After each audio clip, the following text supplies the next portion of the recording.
Bonjour tout le monde, on approche rapidement d'Halloween et qui dit Halloween dit loup-garou, vampire, momie et bien sûr les inévitables zombies.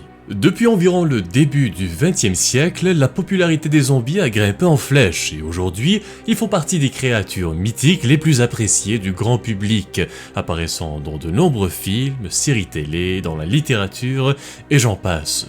Mais en réalité, le concept de revenant ou de mort-vivant est aussi vieux que le monde. Des archéologues ont retrouvé dans plusieurs sites de fouilles au Moyen-Orient des crânes humains qui avaient été profanés après leur enterrement. Ces crânes avaient été exhumés et certaines parties de leur visage avaient même été broyées avant d'être réenterrées séparément de leur corps. Pour certains historiens, c'est peut-être là une preuve de la nécrophobie, la peur des morts, qui avait inspiré certaines personnes à profaner les tombes des défunts pour s'assurer que les morts restent à leur place, soit 6 pieds sous terre.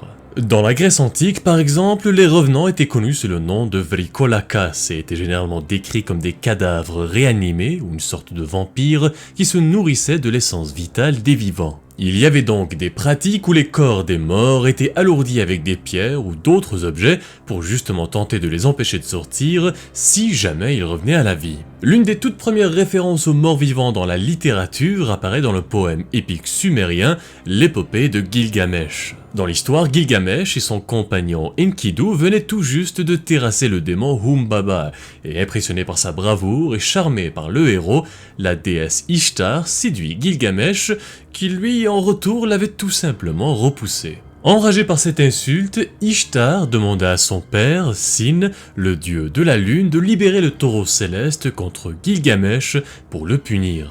Elle jura ensuite que s'il refusait, elle réanimerait les morts pour qu'ils dévorent tous les vivants, faisant en sorte qu'au final, le nombre de morts dépasse de loin celui des êtres vivants. Plus tard, dans la littérature médiévale, les revenants étaient souvent associés avec la peste et les maladies en général.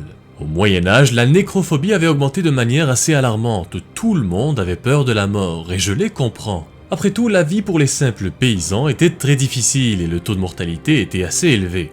On rajoute à cela une bonne dose de superstition et d'ignorance, et on obtient au final une population qui a peur de la mort, et donc des revenants.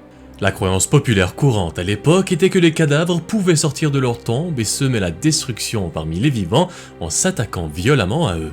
Ceux qui avaient mené une vie mauvaise ou qui avaient eu des comptes à régler avec les vivants étaient particulièrement enclins à revenir pour se venger. La nécrophobie était particulièrement visible dans les cultures germaniques où la pratique de la profanation des cadavres pouvait être observée en Allemagne, en Scandinavie et bien sûr en Grande-Bretagne. En parlant de Grande-Bretagne, des fouilles archéologiques ont révélé qu'entre le XIe et le XIVe siècle, dans le petit village de Warham Percy, situé dans le comté de North Yorkshire en Angleterre, les habitants avaient pour habitude de découper, démembrer et brûler les restes de leurs morts. En comparant ces découvertes avec d'autres documents historiques, certains experts en sont arrivés à la conclusion que ces pratiques étaient peut-être motivées par la crainte que les morts ressuscitent et sortent de leur tombe. L'historien anglais du Moyen-Âge, William de Newburgh, rajoute dans son travail « Histoire des affaires anglaises » qu'il y avait une abondance de témoignages décrivant des morts vivants qui semblaient errer, terrorisant les vivants dans la campagne anglaise. Il y a aussi par exemple dans les anciennes légendes nordiques une créature connue sous le nom de Draugr,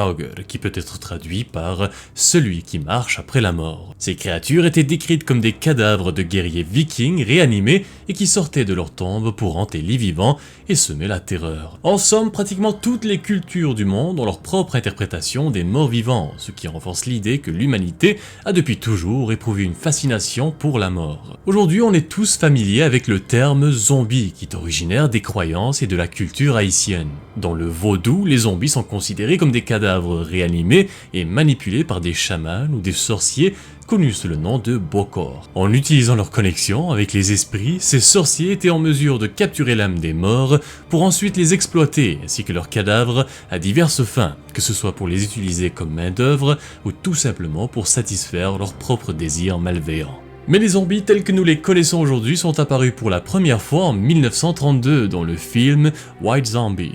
Mais ce n'est qu'en 1968, avec la sortie du film Night of the Living Dead, dirigé par George Romero, que les zombies ont acquis une énorme popularité auprès du grand public.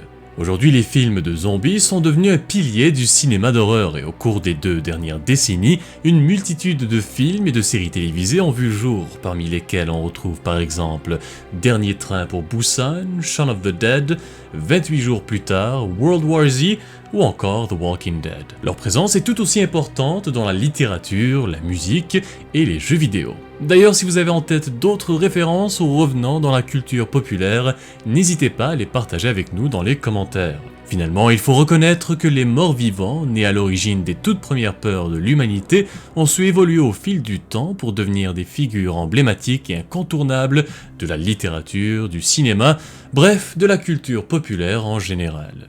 Et voilà, c'est tout pour la vidéo d'aujourd'hui. J'aimerais vous remercier une fois de plus pour l'avoir visionnée jusqu'au bout et j'espère qu'elle vous a plu. Pour ne pas manquer les prochaines, n'hésitez pas à vous abonner et à activer les notifications. Sur ce, passez une belle journée, portez-vous bien et à très bientôt.